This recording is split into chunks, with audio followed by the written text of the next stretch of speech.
Be'ezrat Hashem, on a trois événements importants dans cette paracha. Nous sommes dans la paracha de Mishpatim et on va voir son lien avec la Géoula, avec la délivrance qui approche à grands pas. Nous sommes également dans le Shabbat Mevarchim, le Shabbat qui annonce le mois de Hadar, où commence un processus par un Shabbat spécial également, qui est Parashat Shekalim, qu'on va expliquer dans ce cours également. Alors sachez que on est en train de vivre les derniers moments de la galoute, de l'exil, et on va le voir d'une manière claire et évidente. Cette paracha, au tout début, parle lorsque tu achèteras un esclave, pendant 6 ans il travaillera, et la 7e année, il sortira, il sera libéré. Il faut savoir que quelque part, par nos fautes, on s'est vendu comme des esclaves, et en fait, cette paracha, sachez que bien qu'elle parle de lois qui ne sont plus du tout dans l'actualité depuis très longtemps, puisqu'il est hors de question d'acheter qui que ce soit, d'avoir des esclaves achetés, et pourtant nous le lisons chaque année. Mais je voudrais juste simplement vous rappeler que cette paracha est appelée la paracha des Gilgulim. En fait, dans toutes ces histoires où on nous parle, quelqu'un qui se vend, il vend sa fille, il s'agit qu'on parle en fait de l'âme de la personne, tout ce qu'elle peut passer, comment elle est sujet. Et le Rabbi Yehuda Ftaya, ce grand Mekoubal, ami élève du Ben Ishraï, qui a écrit tout un commentaire que sur cette paracha qu'il a appelé Sabbat des Mishpatim. Et sachez que ce saint Rabbi Ftaya, quand il écrit tout ce qu'il écrit sur cette paracha, où il dévoile tous les secrets de ceux qui sont dans ce monde, à qui manquait ceci, manquait cela, qui n'ont pas eu d'enfants, tout ce qui va se passer, il est le seul à avoir eu cette chance inimaginable qu'on ne peut pas penser un instant. Le roi David s'est révélé à lui pour lui expliquer ce qui s'était passé réellement dans l'histoire avec Bathsheba. Il l'écrit dans son livre, il entend une voix, et ça explique tout à fait qu'est-ce qu'on a reproché à David Ameller. C'est une merveille à voir. En tous les cas, sachez que là, dans ce début de cette paracha, on nous parle justement de notre exil. Et d'ailleurs, par quoi se finit cette paracha? C'est lorsque Hachem dit à Moshe, allez, monte là-haut pour recevoir la Torah. En fait, le début nous parle de nos 6000 ans, et la fin nous fait une allusion à cette prochaine révélation de Moshe Rabbeinu, qui va, grâce à lui, nous allons pouvoir passer à l'étape suivante, Be'ezrat Hashem, ce Shabbat des 7000 ans. Et comme je vous le répète, c'est la Gemara dans Masechet Sanhedrin. La Gemara dans Masechet Sanhedrin est claire et le dit, il y a 6000 ans d'existence, ensuite vient le 7e millénaire, et après Akadosh renouvelle son monde, et comme combien de fois je vous l'ai déjà dit, il ne s'agit pas qu'on va aller faire un tour, pas du tout, ça ne nous concerne pas. Après, nous on va aller que monter d'étape en étape, sans fin et sans limite. C'est quelque chose qu'on ne peut pas comprendre puisque nous sommes en matière, et c'est quelque chose de spirituel. Et que bientôt, donc maintenant, regardez une chose toute simple. Le Shabbat ne rentre pas aux 3 étoiles. Il sort aux 3 étoiles, mais il ne rentre pas aux 3 étoiles. Le Shabbat doit rentrer avant ce qu'on appelle le Ben Hashemashot, cette période intermédiaire où c'est un doute jour ou nuit. Donc, et avant ça, il y a aussi une mitzvah de rajouter sur le Shabbat. Or, nous sommes en fin dans le 6e millénaire. Et pourquoi notre année est particulièrement une année propice? De toute façon, on approche parce que celui qui voit le Zohar dans Parashat Vayera, qui fait une allusion, que c'est une allusion quand il parle de la venue du Mashiach, ceux qui l'a vu et qui ont vu les choses justes, ils ont vu que ça serait dans le 6e millénaire, après 600 ans, et après c'est toutes les 60, ça va se renouveler. Nous sommes en fait, le Chatzot, la moitié de la journée, était en 5750. Oui, parce que comme l'avait prévu un autre grand kadosh, un grand saint, qui s'appelait le Rav Yitzhak Alfiyeh, qui était ici en Eretz Israël, qui a écrit un livre qui s'appelle Kuntras et Yahieli, qui lui avait déjà vu les choses, comme il l'explique en ramenant bien sûr le Ramban, si on veut savoir ce qui se passe dans ces 6000 ans, on n'a qu'à voir les 6 jours de la création. Or, il dit quoi appelle ça, dans la création du 6e jour, nous savons que ce 6e jour reçoit la lumière du Shabbat, pas à partir de Chatzot, mais 1 heure avant Chatzot. Et je vais vous rappeler ce qu'il dit, et c'est très intéressant parce que ce que lui a dit, le Gaon Mevilna l'avait transmis dans un livre qui a finalement vu le jour il n'y a pas très longtemps, qui s'appelle Kolator. Et là, Rabbi Yitzhak Elfiyeh a eu la même vision, les mêmes révélations. Et il nous explique en fait, quand dans le 6e jour de la création, quand il est dit Vayi Boker, alors chaque jour c'est marqué Yom Sheni, Yom Shlishi, Yom Revi, et là c'est marqué Yom Ha-Shishi. Vayi Erev, Vayi Boker, Yom Ha-Shishi. Il y a eu le soir, il y a eu le matin, le 6e jour. Mais pourquoi Ha-Shishi avec ce He? Et le Zohar, la Kabbalah nous révèle que la lumière du Shabbat commence à se répandre, à se dévoiler 1 heure avant le milieu de la journée. Alors lui, bien sûr, il nous explique, Rabbi Yitzhak Elfiyeh, dans son livre Kontra Seyahieli, que le 6e millénaire, les 500 premières années, c'est la nuit du vendredi. Les 502e années, c'est les 12 heures de jour du vendredi. Donc, le milieu, c'est 750, c'est Chatzot. Et quand on partage les 500 en 12 heures, il nous dit, en 5708, on rentre dans la 5e heure où la lumière du Shabbat commence, il va se passer un événement. Et effectivement, nous le savons, qu'en 5708, il y a eu la création de l'État d'Israël, où la terre d'Israël est revenue à son peuple, où on domine la terre d'Eretz Israël. Ce qui était le prélude que lui avait déjà vu de l'enclenchement de la Géoula. Et ensuite, les choses vont en avant et avancé. Et là, nous approchons à grands pas de l'entrée du Shabbat. Donc, nous sommes vraiment très proches des derniers moments du galout, de l'exil. Et entre 5750 et 5786, il y a 36 ans, 6 fois 6, 36, donc ça correspond à ce que le Zohar dit que ce sont à chaque fois des 6 et des 6, et là, c'est pour ça que c'est une année, bien sûr, très propice. Et nous vivons des événements qui vont bientôt se réaliser, c'est que nous allons assister à, finalement, la destruction totale de l'Iran, d'où est venue l'histoire de Purim de Haman, bien sûr, Haman, et de cette région-là. Et c'était là-bas qui s'est passé ce qui s'est passé. Les Iraniens ont une transmission qui est un endroit où seraient Mordechai et Esther seraient enterrés. Nous avons pas, c'est peut-être juste ou pas, mais quoi qu'il en soit, c'était sûr qu'ils ont vécu dans cette région-là et que c'est la région. Et c'est là que maintenant va arriver, de la même manière que Haman est tombé à la fin de l'exil des 70 ans qu'on appelle le Galout de Bavel, et il y a eu le retour en Eretz Israël. Là, il se passe l'événement en train de se passer de la même manière.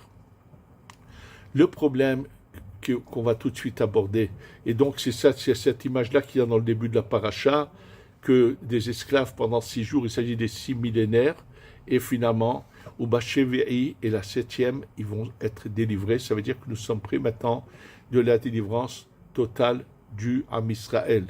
Et sachez, je vais tout de suite en parler aussi, que la fête de Purim, même après la venue du Mashiach, c'est quelque chose qui ne s'annule pas, qui va rester constamment.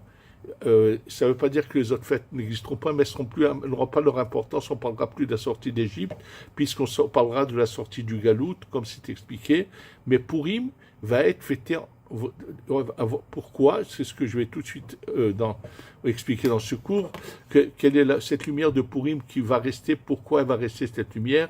Parce qu'elle correspond à cette lumière qui va nous gérer dès que quand on va bientôt avoir la Géoula, on va passer à un niveau supérieur.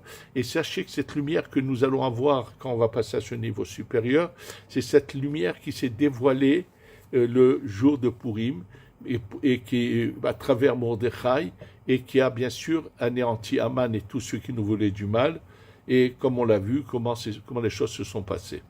Pour qu'on prenne conscience de ce que nous vivons, je vais vous dire ce qui a été écrit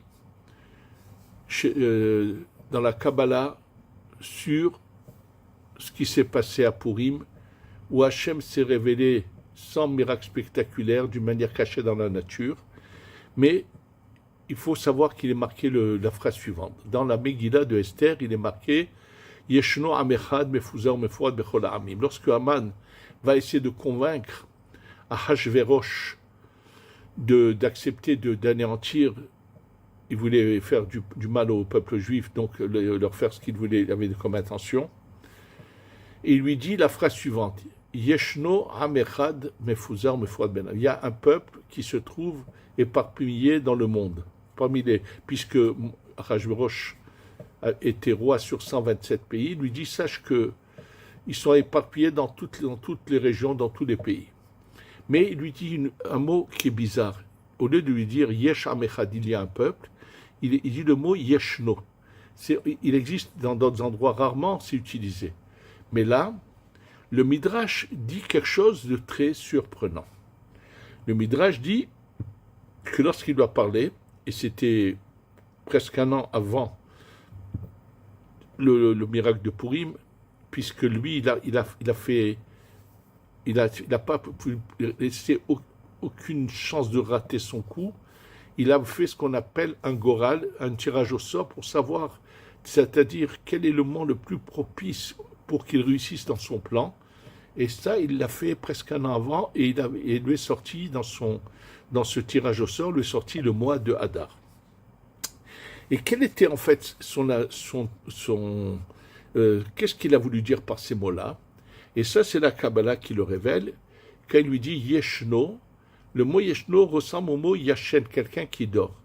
Et le Midrash nous dit qu'il a dit à Ahashverosh, tu sais pourquoi on va pouvoir réussir? Parce qu'Ahashverosh lui a dit, mais qui dit qu'on va pouvoir réussir? Tu sais bien que dans l'histoire, Dieu a toujours protégé son peuple, et donc qu'est-ce qui va nous faire réussir? Et il lui dit, Yashenhu Elohashele, leur Dieu est en train de dormir. Ce sont les paroles du Midrash que sont ramenées dans le Sha'ar HaKavanah, dans les écrits du Harizal. Leur Dieu est en train de dormir. Alors bien sûr, nous savons que la Megillah de Esther a été écrite par Esther avec ce qu'on appelle le Roi HaKodesh. Ça veut dire qu'elle a des révélations divines qui lui font écrire chaque mot à une fine signification. Si ce que dit Haman, ce sont des bêtises qui ne tiennent pas la route, comment on peut dire que Dieu dort? Qu'est-ce que cela peut bien signifier? Et que ça soit écrit dans la Megillah, et que les Chazal et les Chachamim, par transmission, nous expliquent qu'est-ce qu'il avait dans la tête et qu'est-ce qu'il a dit. Mais si ce sont des bêtises, qu'est-ce qu'il veut dire par cela? Alors il faut que vous sachiez qu'il y a, dans la fin du Sefer Devarim, c'est marqué, Hachem nous met en garde, faites attention, lorsque je cacherai ma face. Il faut le savoir que le monde est géré par la lumière infinie qui descend de niveau en niveau, qui se répandent. Et le niveau le plus bas, qui est le dernier niveau de ce qu'on appelle le monde de la Hatzilut, là il y a deux noms de Dieu par lesquels la lumière passe. Le premier nom, c'est le Yud, le He, le Vav et le He, qui est un nom masculin, qui fait passer sa lumière à une lumière qui est inférieure, qui se représentée par les lettres Aleph, Dalet, Nun, Yud, qui est féminine. Et c'est Akadosh Baruch Hu, la Shekhinah, c'est la lumière infinie descend à travers ces niveaux-là, et c'est par ces niveaux-là que nous sommes gérés. Or, l'essentiel, c'est le nom de le Yud, le He, le Vav et le He qui fait 26, c'est un nom de miséricorde, c'est-à-dire que la gérance est de la miséricorde. Alors que le niveau qui est au-dessous, qui représente ce qu'on appelle la Shekhinah, ou la Malchut, c'est le Din, Dina des Malchut Adina. D'ailleurs, dans ce nom de Dieu, Aleph, Dalet, Nun, Yud, il y a les lettres Din dedans.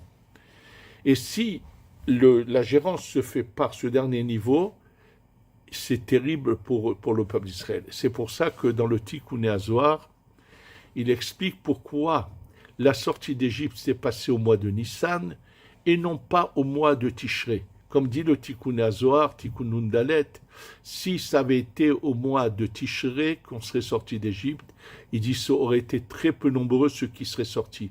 Comme ça aurait été la justice stricte, ça veut dire c'est comme si que c'est la lumière de la miséricorde est en somnolence. Dans ce cas, il y aurait presque personne qui aurait pu sortir, très peu du peuple d'Israël serait sorti. Donc c'est pour cela que c'est le mois de Nissan, qui est de la miséricorde, qui est choisi pour sortir le peuple d'Israël. Parce qu'il faut savoir maintenant ce qu'il a voulu dire. Au temple, il y avait ce qu'on appelle les Kruvim, les chérubins, qui avaient deux positions, où ils étaient dos à dos, où ils étaient face à face. Bien que c'était des blocs d'or qui étaient formés. Attention, le malheur, c'est que tous les dessins qui ont été faits trompent les gens, parce que bien sûr, il faut de la pudeur. Donc, ils n'ont pas du tout fait l'image comme elle devrait être faite. On voit comme quelqu'un qui est d'un côté, l'autre de l'autre, qui sont comme ça avec leurs ailes, c'est faux. C'était un couple, un est masculin, l'autre est féminin, ou dos à dos, ou bien quand ils étaient face à face, ils étaient comme un couple qui est en train de s'accoupler, absolument. Qui veut dire l'union qu'il y a entre Akadosh Baruch Hu et son peuple.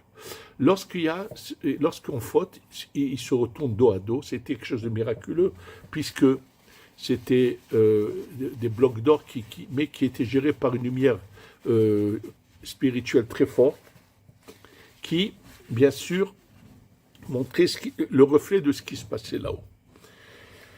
Et bien sûr que lorsqu'ils doivent passer de cette position de dos à dos à face, à ce moment-là, il se passe un événement où la gérance divine de la lumière infinie ne passe pas par le Yud, le He, le Vav et le He, qui est la gérance de miséricorde, mais lui va être comme en somnolence, ça va passer par la Malchut.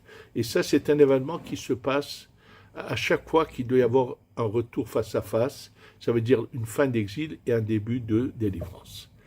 Et donc, en fait, comme ils étaient à la fin des 70 ans d'exil et qu'ils allaient repartir en Eretz Israël, c'est marqué que ce Haman il avait un savoir dans les astres, c'est à travers son ange, à travers toute son impureté, sa touma, tout son mal, il avait une voyance de ce qui s'est passé là-haut. Ça s'est passé encore en plus grand niveau chez Pharaon, que lorsque Moshe vient lui dire, Dieu m'a dit de te dire ça et ça, il lui dit, Mi Adonai Sheshma Bekolo, et là il veut dire, comment tu peux me parler au long de ce nom-là, du Yud, du He, du Vav et de He?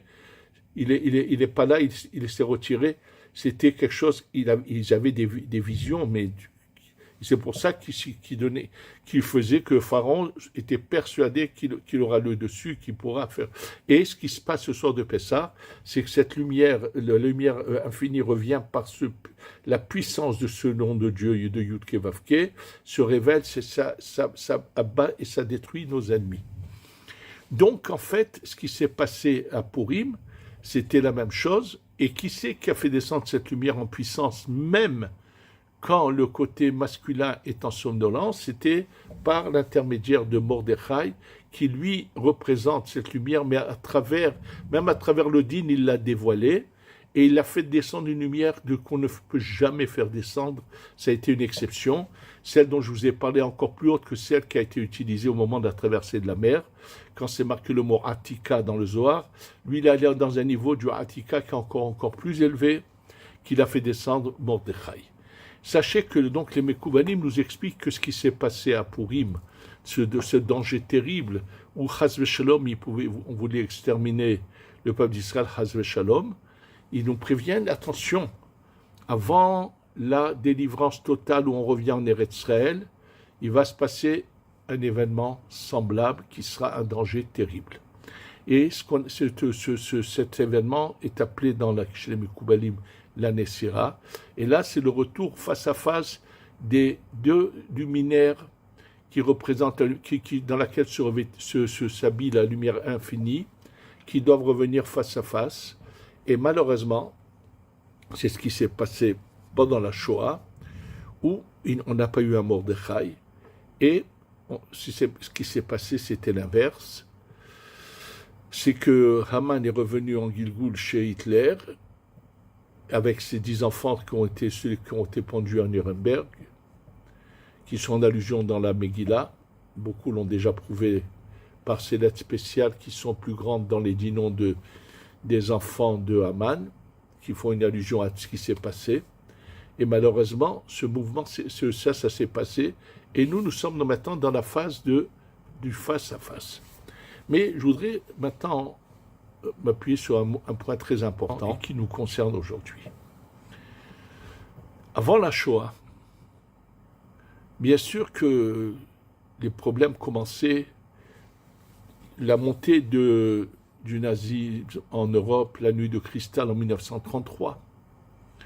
Il y a eu plusieurs événements qui montraient qu'il y avait un danger qui est en train de s'approcher. Il y a eu un grand malheur, c'est que beaucoup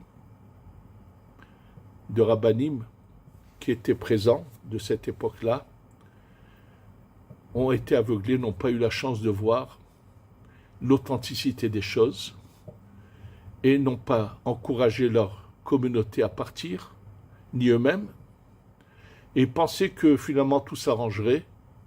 Et il y en a eu quelques-uns par contre qui ont mis en garde, mais qui n'ont pas toujours été, presque jamais écoutés. Il y avait le rabbi de Stefanetch qui leur a dit « Partez avant que vous devrez partir avec vos chaussettes ». Ça veut dire vous n'aurez même pas le temps de mettre vos chaussures. Malheureusement, lui a mis en garde, il n'a pas été suivi. Mais il y a eu d'autres témoignages. Et je vais vous en raconter deux de ces témoignages. Un, je l'ai lu, qui a été écrit par la personne en question. Il y avait un rabbi à Admour, dont je ne me souviens pas le nom, c'est dommage, mais ça fait longtemps que j'avais lu ça, qui lui a senti le danger venir. Et bien sûr, tout de suite, dès qu'il a vu que les Allemands n'étaient pas très loin, il le sentait. Il a pris avec son shamash, il a eu le temps de prendre une diligence et il avait préparé il avait eu ce qu'il fallait avec un cheval et tout, et partir, ils ont roulé. Ils se sont arrivés la veille de Rosh Hashanah dans une ville, je dis les noms ne me reviennent pas, et là ils sont allés directement chez un rabbi qui était dans cette ville. Bien sûr, il les a accueillis les bras ouverts, et il les a accueillis. Et pendant Rosh Hashanah, tout d'un coup, celui qui avait pris son shamash avec lui, il appelle son shamash, il lui dit, va tout de suite chercher la charrette et le cheval, ce moyen de transport, et on part tout de suite. Il me dit, mais c'est Rosh Hashanah, on part immédiatement. Alors bien sûr, le shamash a voulu quand même, est parti voir ce rabbi qui les avait reçus. Il lui dit, il y aurait un danger de rester ou il faut partir tout de suite. Et le rabbi qui les avait reçus, non, il n'y a aucun danger, vous pouvez rester. Son rav lui a dit, regarde, ou bien tu vas chercher, sinon je pars tout seul. Donc bien sûr, il a écouté son rav. Pendant Rosh Hashanah, ils sont partis. Et quelques heures après qu'ils sont partis, pendant Rosh Hashanah, les Allemands sont rentrés et il y a bien sûr qu'il y a eu un massacre. Et là, comme ça, il est parti à chaque fois, il est parti.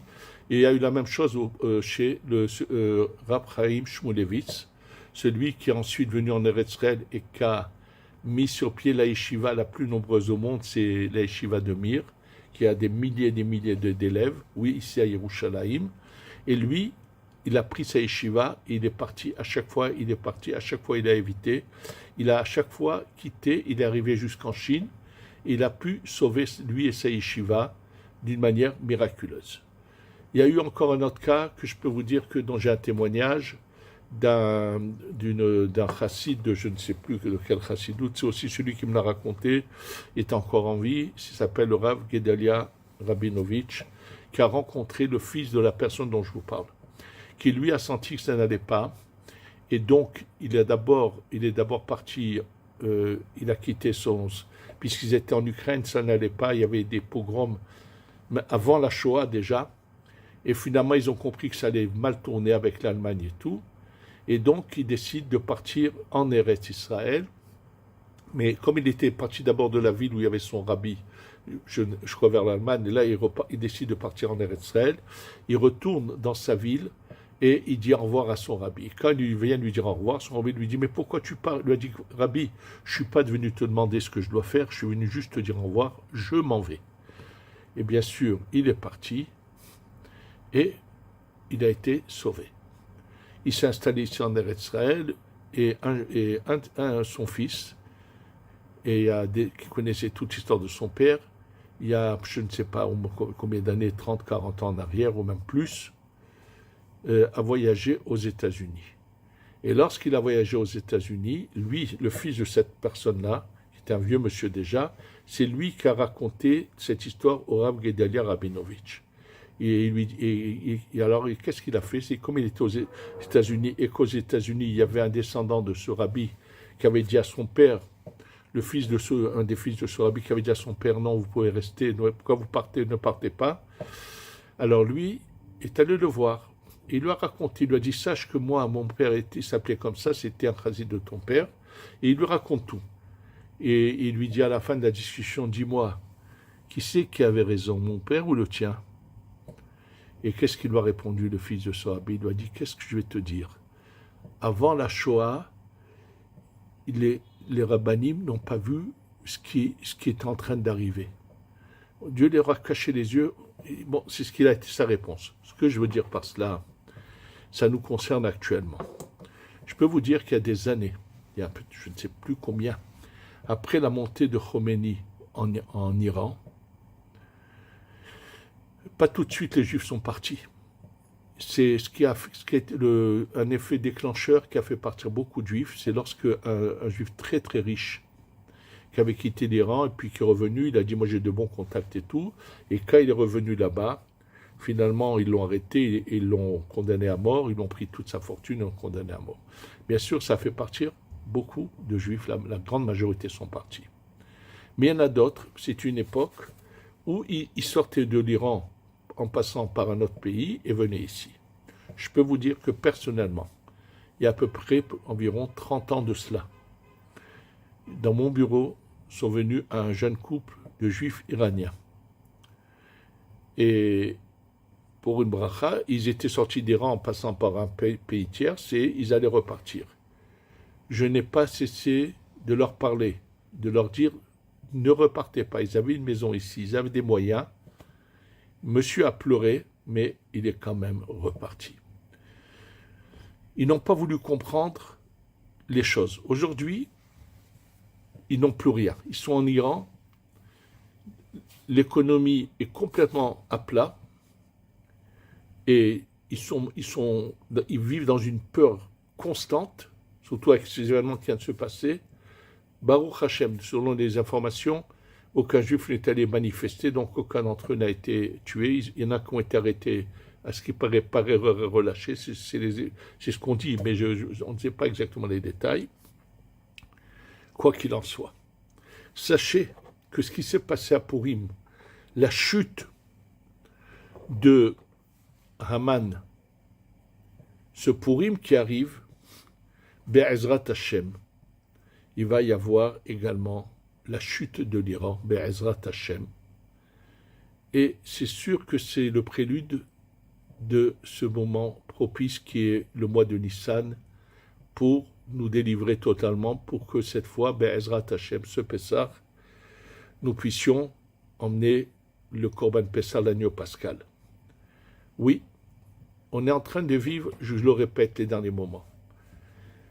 Il y a beaucoup de gens qui ont des plans en dehors d'Eretz Israël, dans l'exil, sur des années. Ils veulent construire des choses, des faire. On dirait que pour eux, la Géoula n'existe pas. Et je vais vous rappeler encore une fois les paroles de Rabbi Levi Yitzhak de Barditchev. Lorsqu'il avait marié sa fille ou son fils, je ne sais pas, ce qu'il avait écrit a été transmis, et c'est un témoignage écrit dans les livres. Il avait marqué la chose suivante: le mariage aura lieu à telle date en face du Beth Amikdash. Donc il parle du mur de lamentation. Mais si entre-temps le Mashiach n'est pas venu, alors ça se passera à Barditchev. C'était la manière de penser. Aujourd'hui, grand nombre sont en train de s'imaginer qu'ils ne veulent pas le Mashiach, ils sont en train de développer leur communauté, et ils sont encouragés par combien de gens comme si on n'attend pas le Mashiach. Je vous dis, je les plains. Il y a deux idées mentionnées en comment les choses vont se passer. C'est marqué, c'est un verset dans les Télim, dans le Alléluia que nous disons tous les jours. Boné Yerushalayim Adonai, Nitre Yisrael Yechanes, Arofe Lishbour Elev. Qui veut dire, Boné Yerushalayim Adonai, Dieu construit Yerushalayim. Et ensuite, Nidehe, ça veut dire qu'il construit Yerushalayim, c'est qu'il fait descendre le Beth Amikdash. Le Mashiach arrive, le Beth Amikdash. Ensuite, c'est marqué Nithe Yisrael Yechanes.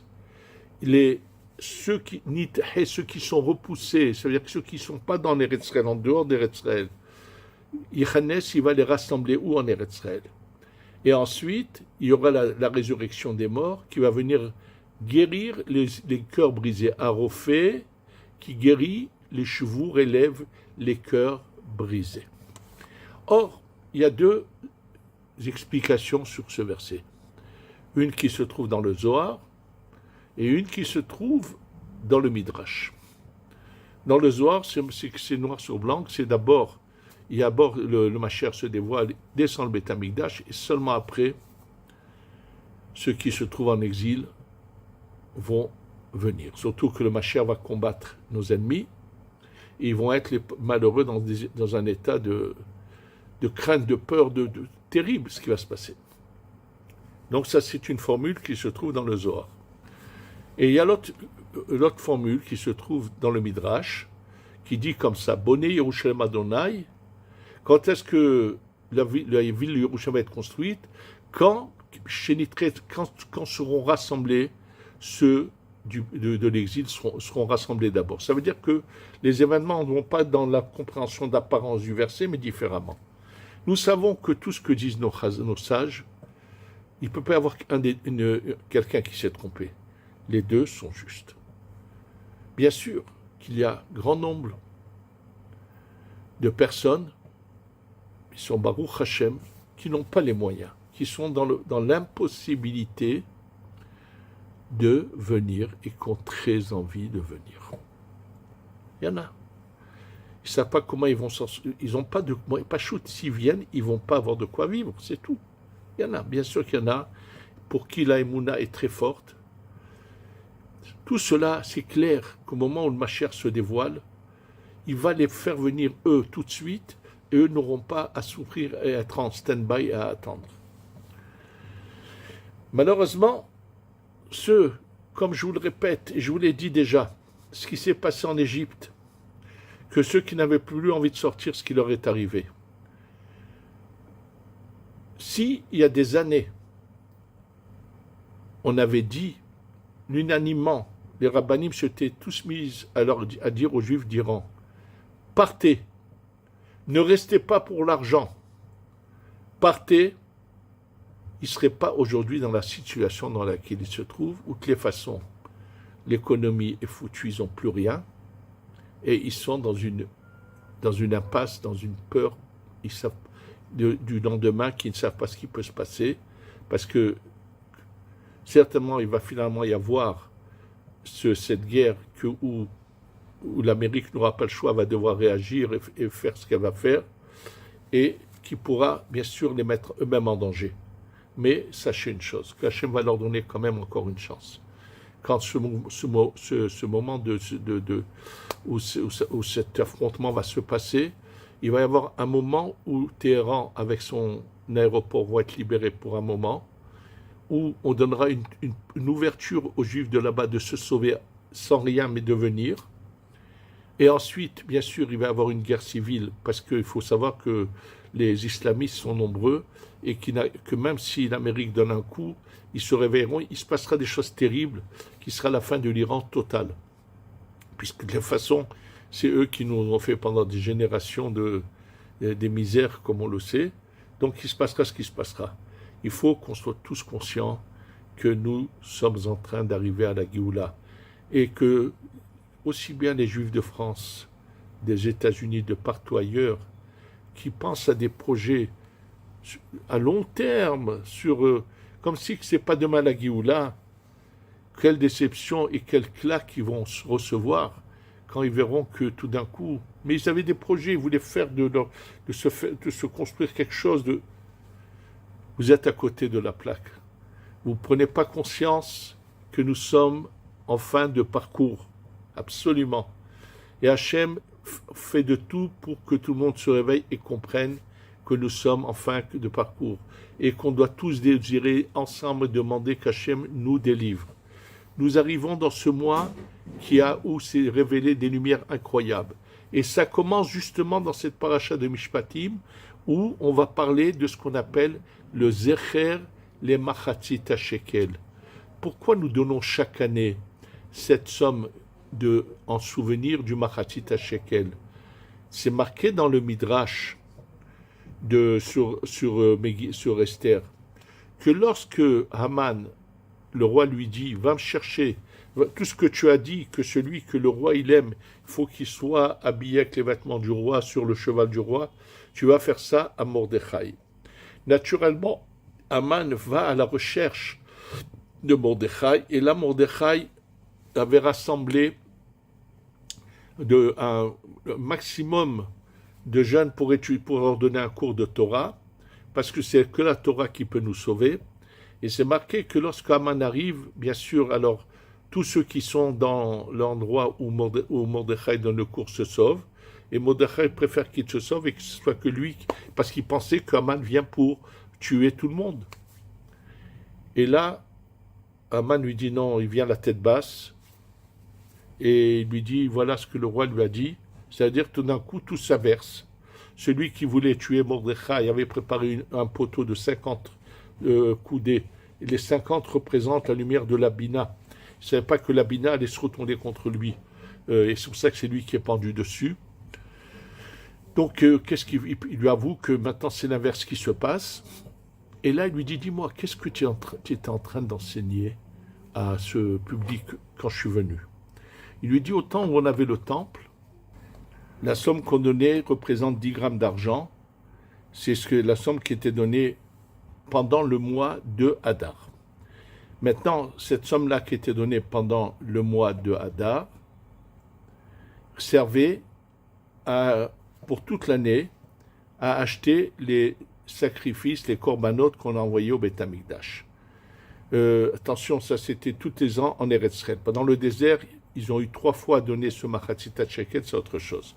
Bien sûr que ce Machatzit HaShekel est une manière de se rapprocher d'Hachem, cette forme de tzedaka, mais sachez qu'actuellement, comme le cours de l'argent est très élevé, ça va être une somme quand même assez importante que vont devoir donner les gens. Vous verrez le cours au moment où on devra le donner.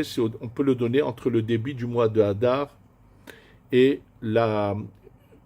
entre le début du mois de Hadar et Purim. On le donne en général, avant Purim. Pourquoi? Parce que justement, donc, comme je vous disais, lorsque Haman est venu et a expliqué à Mordechai que finalement la situation s'est inversée, et il lui a dit, il voulait voir quel était ce mérite du peuple d'Israël, et il lui a parlé que Mordechai enseignait déjà qu'est-ce qui allait se passer quand ils allaient bientôt revenir en Eretz Israël. Ça veut dire que Mordechai leur faisait vivre cette réalité qu'on va bientôt quitter l'exil, repartir en Eretz Israël. Et il lui dit, toi, avec cet enseignement qui représente pas grand-chose, vous avez repoussé les 10 000 pièces d'or que j'avais données au roi pour la destruction du peuple d'Israël. Donc chaque année se réveille cette délivrance. Et je peux vous dire, cette année en particulier, il y a un réveil particulier, surtout qu'on vient d'assister à quelque chose d'extraordinaire. C'est que le dernier corps qui se trouvait à Gaza, chez nos ennemis, a été ramené en Eretz Israël. Et ça a une signification. Comme quelqu'un que j'ai entendu, un rav qui a vraiment très bien expliqué cet événement, que Hachem, il nous montre, c'est moi qui gère les choses. Je suis en train d'avancer dans la Géoula. J'ai fait en sorte qu'il n'y ait plus chez nos ennemis la moindre emprise. Ça veut dire aujourd'hui, ils n'ont plus d'emprise sur nous. Et c'est pour ça que j'ai fait venir le dernier corps. Ils vont être totalement anéantis, les gens du Hamas et tous nos ennemis. Et on est en train justement de vivre ces derniers moments de l'exil. Il faut que tout le monde le comprenne.